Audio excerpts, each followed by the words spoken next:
Good evening and welcome to TC Network. I am Tingni Tim Hokip bringing you today's news. Today's top headlines include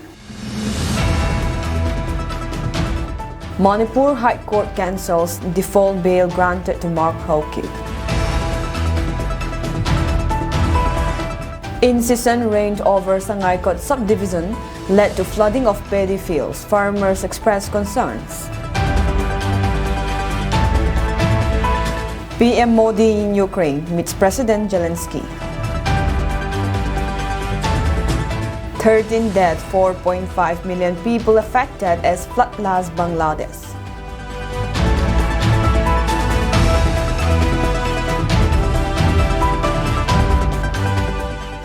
News in details. A special court's order granting default bail to an accused charged under the stringent anti-terror law UAPA has been set aside by the Manipur High Court. The High Court on Thursday rejected the accused's claim that the charge sheet against him was incomplete. Default bail refers to the relief available to an accused if officials do not complete investigation within a specific period. A special court of the National Investigation Agency (NIA) in Manipur's capital Imphal had granted default bail to the accused Mark Thangmang Hokip, 39, on the grounds that the investigators did not take the prosecution's sanction while filling the charge sheets, thus making it incomplete. Mark Thangmang Hokip was arrested on May 30, 2022 on charges of waging war against India and working against the nation to create an independent government of the People's Democratic Republic of Kukilan, according to the First Information Report (FIR) and the charge sheet. He conspired with others to this end and had also started collecting funds, the charge sheet stated. Mark Thangmang Hokip called himself President of the People's Democratic Republic of Kukilan in a statement on October 23, 2019, which appealed to neighboring countries to respect the sovereign rights of the Kukis. While the website KukiGovernment.com and Kuki government social media handles are no longer active, in its communication to the public it described itself as a human rights-based, non-violent political government of the Kuki nation. The Manipur High Court, however, said charge sheet filed without the prosecution's sanction is not necessarily an incomplete charge sheet, citing an order of the Supreme Court of May 1, 2023 in an NIA case against Punjab resident Jut Gibar Singh, who faced a terror-related case. The High Court bench of Chief Justice Siddharth Mridul and Justice A. Gunneswar Sharma said the Imphal Special Court NIA judge erred grossly in granting default bail to the accused, who faced charges under the Stringent Unlawful Activities Prevention Act or UAPA. It is now a settled proposition of law that charge sheet filed without prosecution sanction order cannot be treated as an incomplete charge sheet. We are of the view that the learned Special Judge NIA in Imphal West erred grossly in holding that the subject charge sheet filed without prosecution sanction order from the competent authority is an incomplete charge sheet and the accused is entitled to be released on bail, the Manipur High Court said. The High Court said the charge sheet was submitted on November 25, 2022. The default bail application was filed on March 18, 2023, and the default bail was granted on March 28, 2023. The default bail is not maintainable as it was filed much after the charge sheet was submitted on December 25, 2022, the High Court said. Advocate General Lenin Hizam, appearing for the state government, told the High Court that the provisions of Section 43D of the UAPA, which modified the applicability of some provisions of the Code of Criminal Procedure (CRPC) when it comes to remand period and granting bail, have to be considered in the current case. It is reiterated the impugned order has utterly failed to consider the mandate of the provision of Section 43D UAPA while granting bail to the accused or respondent, both regular and default, Hizam told the court, referring to the Special Court NIA order that gave relief to the accused. Senior lawyer Colin Gonsalves appeared for the accused Mark Thangmang Hokip and wife Thainei Kim Halvom, 31. due to incessant rain during the past 4 days over the Sangaikot subdivision, Songpi district and its surrounding areas. Public livelihood had been greatly affected, even flooding the paddy fields with fully grown paddies. It had been continuously raining since the 20th of August 2024 till today in the Sangaikot subdivision and its surrounding areas, leading to flooding of highways and paddy fields in the affected region. Public livelihood and occupation are in the verge of complete ruins due to the incessant rainfall. Mention may be made that the highways had to be temporarily closed periodically due to overflooding of the highways, which are deep and strong enough to stop vehicular movement and even sweep them away. Many paddy fields are completely submerged by the flood water, which worries the cultivators since these paddy are their main source of occupation and sustenance. The worst affected regions are Macau area, Lunggil area, and Lailoipai area, which are located besides the banks of the Infal River. Farming had become almost impossible due to the floods, and this greatly concerned the local people. The farmers expressed how they lost their hopes of harvesting this year's paddy. Hunger is likely to strike the areas if no immediate intervention is met. Unlike the other years, this year monsoon rain had created quite a havoc for the people settling in the low-lying areas or those settling near riverbanks. The people mostly affected in this year's floods are the poorer section of the society who are daily bread earners. Timely intervention from the Disaster and Relief Department will be appreciated. Chief of Army Staff COAS General Upendra Dwivedi on Friday visited Strife Town, Manipur to review the security situation in the northeastern state. The Army Chief landed at Infal Airport around 10 a.m., from where he was directly flown in a military chopper to the headquarters of the Inspector General of Assam Rifles, IGAR South at Mantri Pukri, Infal. Later in the evening around 5 p.m., the Army Chief called on Manipur Chief Minister N. Biren Singh at his official residence, had a productive meeting with General Upendra Dwivedi, Chief of Army Staff, along with Lieutenant General R.C. Tiwari, General Officer Commanding-in-Chief Lieutenant General Abhijit S. Pendarkar, General Officer Commanding 3 Corps, and Major General Raf Rup Singh, Inspector General Assam Rifles South at my secretariat. I deeply appreciate General Dwivedi's visit to Manipur, deliberated on critical issue concerning the current situation of our state. We reaffirm the cooperation between the state government and the security forces in effectively responding to the challenges we face, maintain peace and harmony in the state, posted CM Singh on his X account. Sources say the Army Chief will visit Churachandpur, Kangpokpi and More on Saturday. This is Dwivedi's maiden visit to the state since taking over as the COAS in June 2024. The Tadao Community International (TCI) in its press release dated the 24th of August 2024 denounces the fact TTC's anti-Tadao actions, issues clarification, and reaffirms its stance on key issues concerning the Tadao community in Manipur through the following points. First, the Tadao Community International (TCI) condemns the actions of anti-Tadao individuals and groups under the guise of the Fake Tadao Tribal Council (TTC) for spreading hate speech and disinformation against the Tadao tribe and its leaders. These efforts, marked by personal attacks and defamations, aims to undermine the Tadao community. While TCI welcomes constructive criticism, we reject and will not engage in personal attacks or defamation, as such behavior is harmful and unproductive for the community. Second, the allegation that TCI is supporting and in touch with Manipur Chief Minister N. Biren Singh is baseless and unfounded. Those who make such allegations must come up with evidence to substantiate their allegation.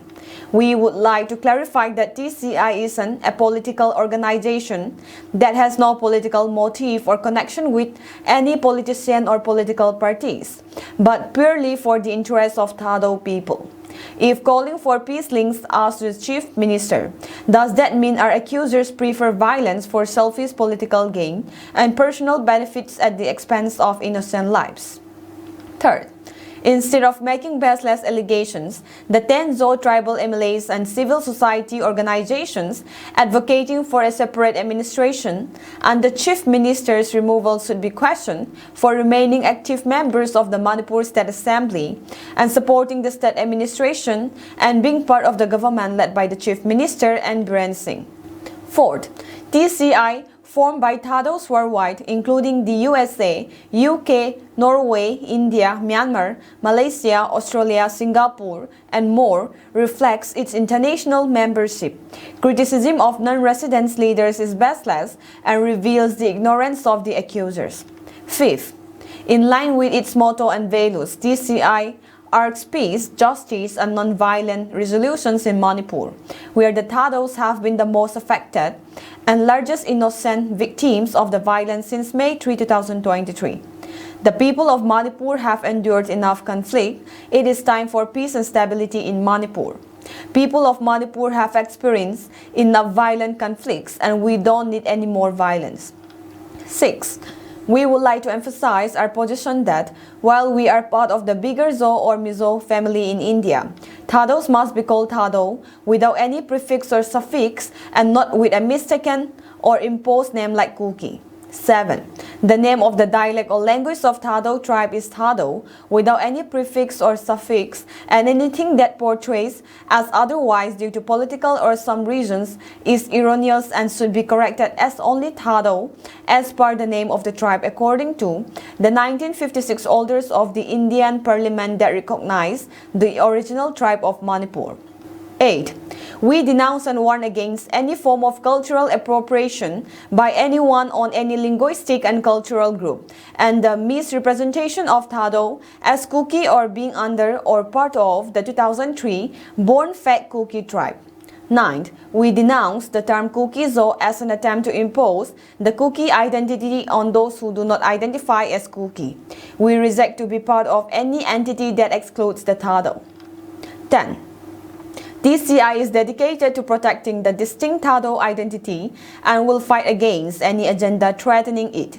We are also committed to ending the suppression and rampant abuse of Thado rights, especially by Kuki supremacists. A massive landslide early Friday morning blocked the NEC road between Jotsoma and Honoma near the Juna Bridge, leaving the viral road completely impassable. The landslide, which is believed to have occurred late Thursday night on early Friday, buried the entire stretch of the road under debris, cutting off direct access between the two villages. The subdivisional officer, Civil Sichu Zubda, confirmed the road blockades, noting that the only alternative road to Honoma is currently through Mezoma village. This road is also being used as a connection to Dimapur, adding to traffic woes in the area. Restoration efforts have been initiated by the Boulder Roads Organization GREF, which is responsible for maintaining the road. Local resident Kola Chali Sei expressed concerns that it may take up to 3 days to clear the road due to ongoing soil movement that continues to disrupt the work. The road, constructed with funds from the Northeastern Council NEC, served as a key link to Benru in Peren district. 2 unexploded bombs suspected to be from World War II were discovered by a villager near Murtem Koro in Paro village, Dolungmuk Circle. The site is in proximity to the Indian Air Force IAF firing range. The bombs, measuring 100 kg and 500 kg, were reported to local police administration and IAF authorities immediately upon discovery. Superintendent of Police SP Kamle Gardak Riba and his team arrived at the scene. The area has been cordoned off and sealed to ensure safety, with strict restrictions in place to prevent villagers from approaching the site. SP Kamle conducted a meeting with Ganburas and Gram Panchayat members to raise awareness about the situation and potential risks. The IAF and district administration are collaborating on the safe diffusion or detonation of the bombs to avoid any hazards or misuse.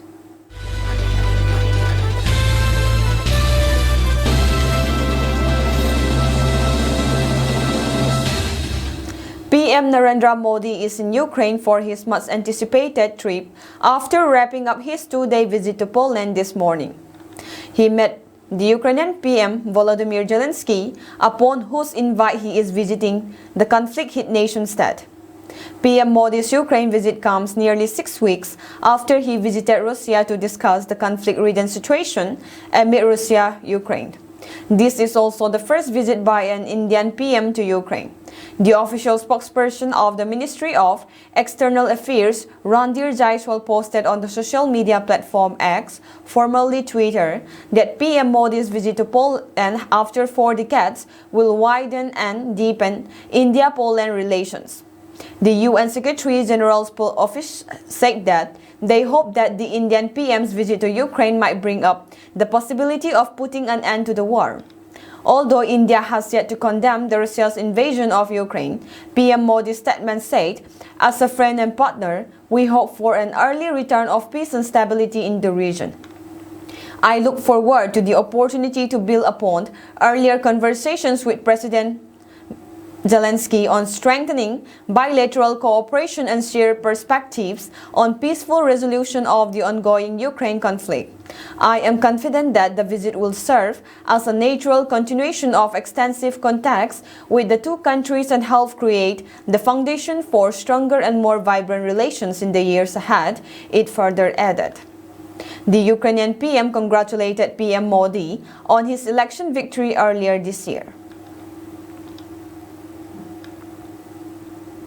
At least 40 children were injured and several others were critical after a portion of the first-floor balcony of their school collapsed in Barabanki in Uttar Pradesh. Police said that the children are undergoing treatment at the district hospital. Barabanki Superintendent of Police SP Dinesh Kumar Singh told news agency PTI that the condition of 5 students is stated to be critical. He added that the incident was reported at the Awad Academy School, a private institution, when many children gathered on the first-floor balcony while going down to attend the morning assembly. Soon after the incident was reported, the 40 injured children were rushed to the Jahangirabad Primary Health Center, around 300 meters from the school. And after they were given first aid, they were referred to the district hospital, police said. Many of the students were pulled out from under the debris of the collapsed balcony, they said. At the hospital, the children are being treated for injuries to their face, neck, hands, and legs.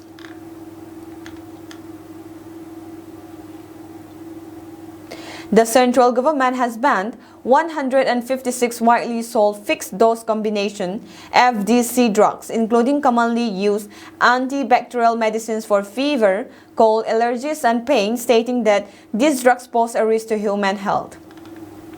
FDC drugs, often referred to as cocktail drugs, contain a combination of 2 or more active ingredients in a fixed ratio.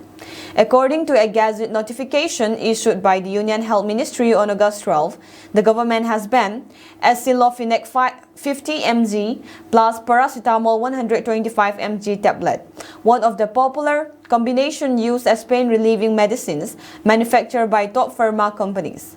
The list also includes mefenamic acid plus paracetamol injection, cetirizine HCl plus paracetamol plus phenylephrine HCl, levocetirizine plus phenylephrine HCl plus paracetamol, paracetamol plus chlorpheniramine maleate plus phenylpropanolamine, and camelophin dihydrochloride 25 mg plus paracetamol 300 mg. The government also prohibited the use of the combination of paracetamol, tramadol, and opioid-based painkiller, taurine, and caffeine, citing potential risk to human health. According to the notification, the decision followed recommendations from an expert committee and the Apex panel, the Drugs Technical Advisory Board (DTAB).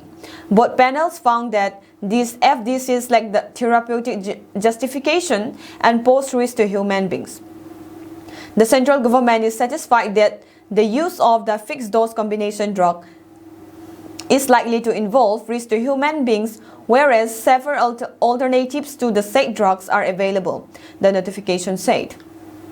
The ban has been issued under Section 26A of the Drugs and Cosmetics Act 1940, which allows the government to prohibit the manufacture, sale, and distribution of drugs that are deemed harmful or unnecessary. The DTAB emphasized that no form of regulation or restriction could justify the use of these FDCs in patients, leading to the decision for a complete prohibition in the interest of public health.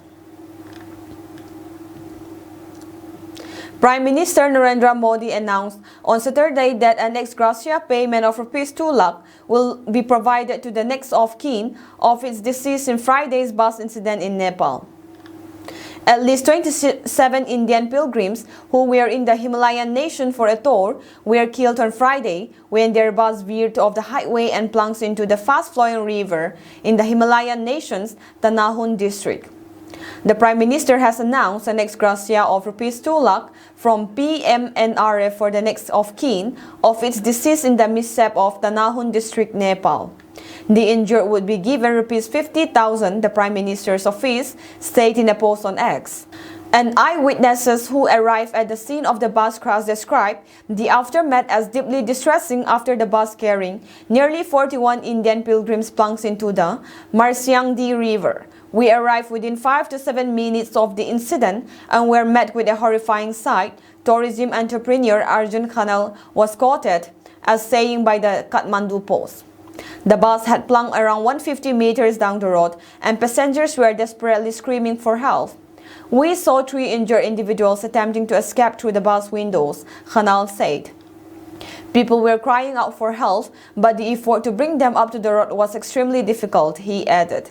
In a post on X, Nepal Prime Minister KP Sharma Oli expressed grief over the loss of lives.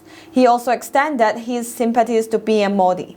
Deeply saddened by the tragic bus incident in Abu Khairani, Tanahun, which claimed the lives of 27 Indian citizens traveling from Pokhara to Kathmandu.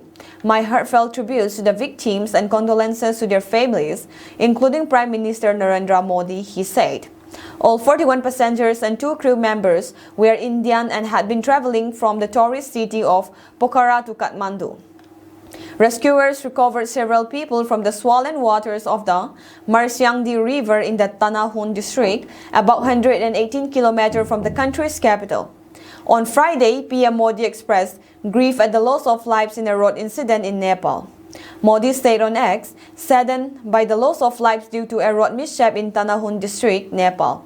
Condolences to the bereaved families. May the injured recover at the earliest. The Indian Embassy is providing all possible assistance to those affected. The post-mortem of the Indian pilgrims who were killed in the tragic bus accident was underway in a hospital in the Bagmati province on Saturday, ahead of the transportation of the bodies to the Maharashtra. The post-mortem of bodies is being held in the Bharatpur Hospital in the Chitwan district of Bagmati province, the My Republic News portal reported.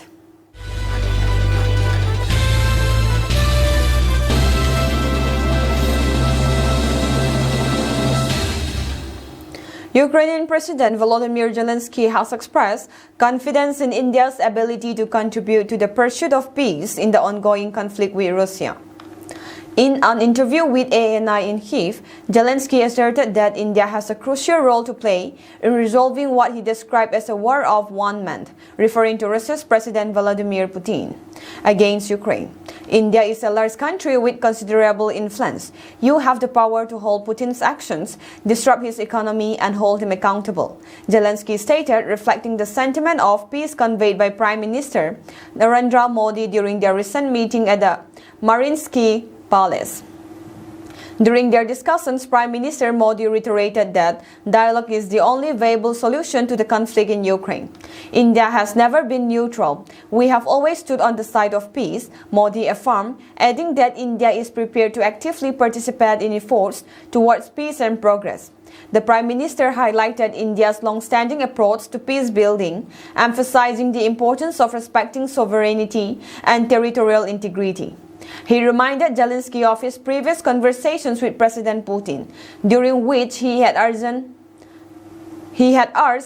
that military actions are not the answer and that diplomacy should take precedence. I want to assure you and the world that India remains committed to peace, Modi said. Both sides should engage in talks to find a resolution. I am ready to contribute personally to any peace effort, and as a friend, I offer India support. Zelensky also described Prime Minister Modi's visit as a historic event, marking the first time an Indian leader had visited Ukraine since its independence. The visit, which took place on the eve of Ukraine's Independence Day, resulted in agreements on several bilateral issues including medical cooperation, agricultural ties, humanitarian relations, and cultural exchanges. A joint statement was also issued focusing on the development of a strategic partnership, bilateral trade, and continued military technical cooperation. India's support for Ukraine's national sovereignty and territorial integrity is vital as the principles of the UN Charter must be respected by all, Zelensky said in a post on X. The Philippines on Saturday called on Beijing to desist from taking actions that endanger the safety of Philippine vessels and aircraft after flares were recently deployed from China-occupied Subi Zamora Reef in the West Philippine Sea.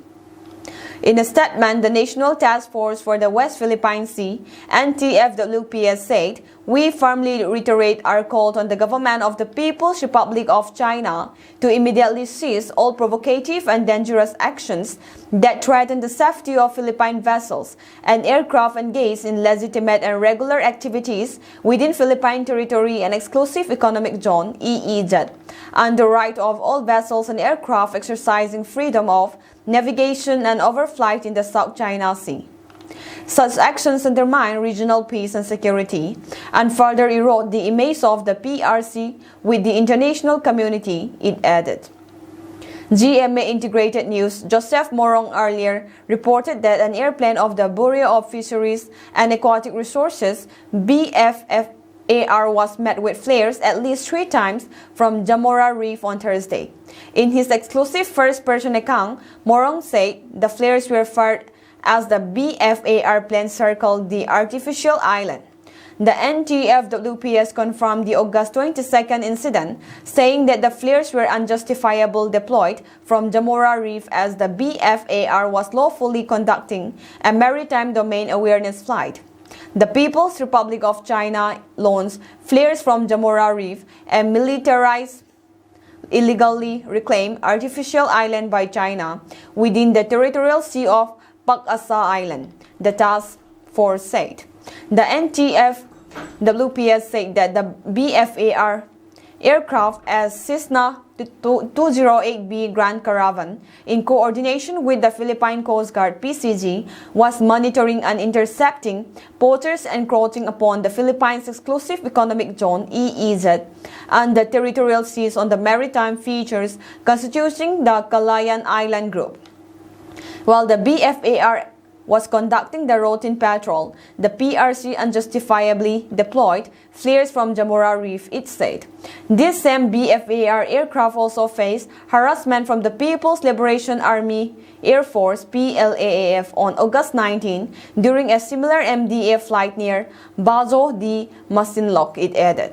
During the August 19 incident, the NTFWPS said the PLAAF fighter jet 63270 engaged in irresponsible and dangerous maneuvers, deploying flares multiple times at a dangerously close distance of approximately 15 meters from the BFAR Grand Caravan aircraft.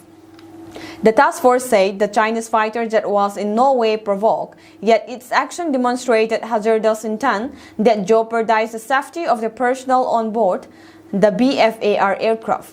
The NTFWPS said the Philippines remains steadfast in exercising its rights to strengthen maritime domain awareness within our sovereign territory, national airspace, and EEZ, as well as in the high seas.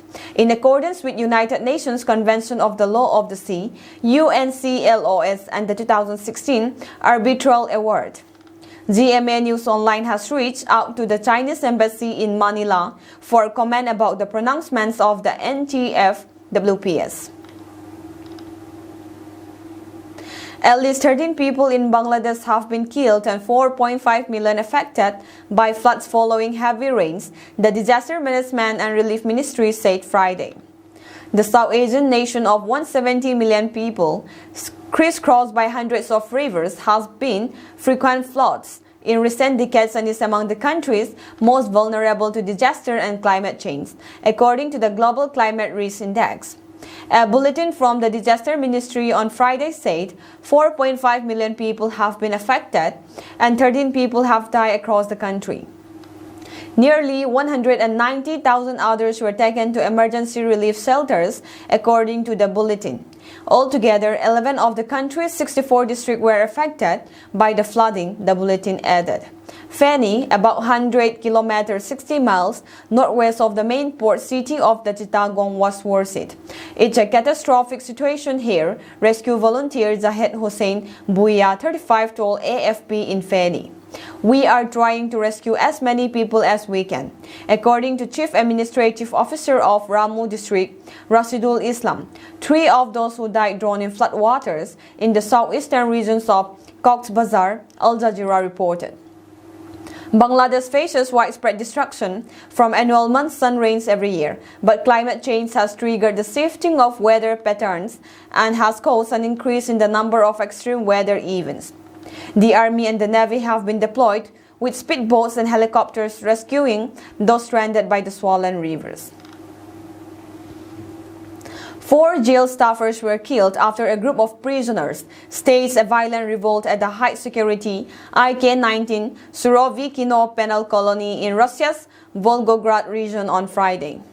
The prisoners, armed with knives and claiming allegiance to the so-called Islamic State (ISIS), took hostages and temporarily seized control of a section of the prison, leading to a dramatic and deadly standoff with Russian special forces.